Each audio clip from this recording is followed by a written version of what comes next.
along with Leonardo da Vinci and Michelangelo.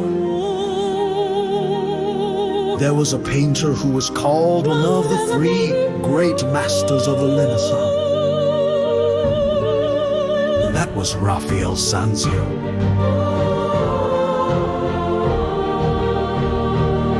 Even if you don't know the name, Raphael Sanzio,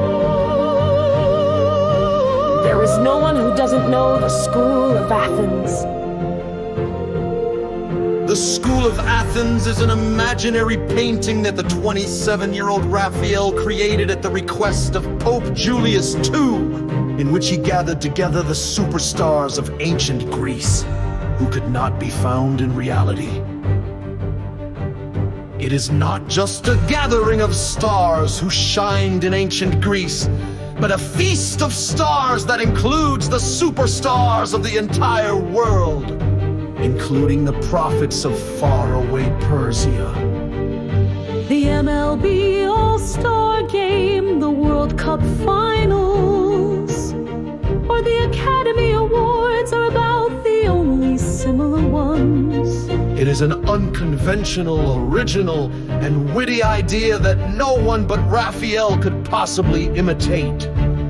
The School of Athens raises the dignity of its work with a perfect composition and harmonious color, with a different perspective that seems to be inspired by Leonardo da Vinci's Last Supper. In addition, the proper gestures of each character overshadowing a performer generously reveal the character of the character and the romance of the campus.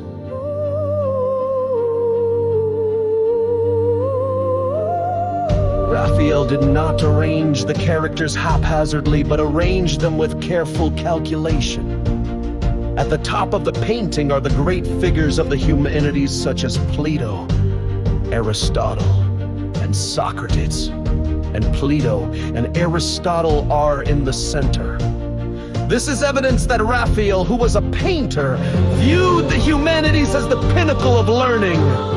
Plato, an idealist, is wearing red clothes and pointing to the sky with his finger. Aristotle, a realist, standing next to him. He is wearing blue clothes and pointing to the ground with his palm.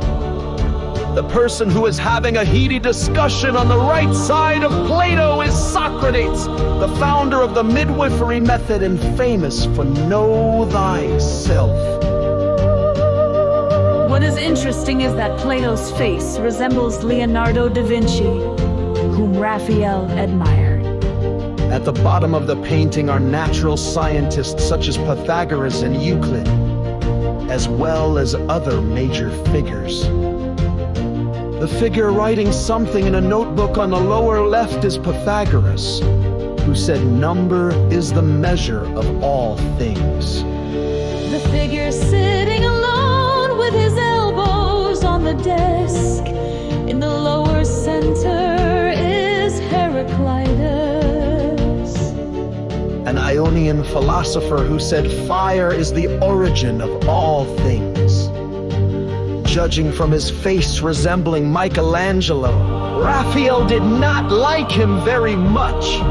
The figure sitting askew on the steps in front as if drunk is Diogenes, who well represents his personality of rejecting material desires. The figure explaining something with a compass on the floor on the lower right is either Euclid or Archimedes. In the bottom left is a woman. She is Hypatia, the first female mathematician, philosopher, librarian at the Library of Alexandria, an astronomer. Hypatia was the daughter of Theon, a professor of mathematics at the University of Alexandria. With her natural beauty and genius, she was the object of many men's hot gaze and jealousy, and was sacrificed in a political fight. Raphael painted his lover Margarita Luti on Hypatia's face. the person wearing a white turban behind Hypatia is Ibn Rushd, an Islamic scholar who introduced Aristotle's ideas to the Arabs. The person in the right corner of the painting, wearing a black hat and white clothes and facing forward, is presumed to be the ancient Persian prophet Zoroaster. The person holding a globe in his left hand and wearing a crown with his back turned is Ptolemy.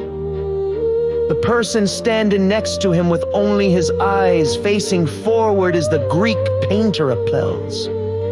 If you look closely, you can see the face of the painter Raphael.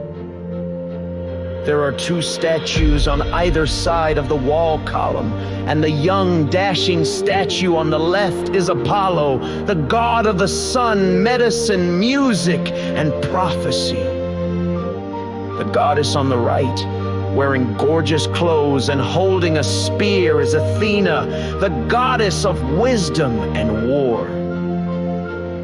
It was a huge adventure that risked his life to paint Greek philosophers, who could be considered pagans, and even scholars and prophets from distant Islam in the room of the Senator, the secret residence of the Pope, the head of the Christian world. It is unknown whether the Pope knew it and pretended not to know it, or didn't know it.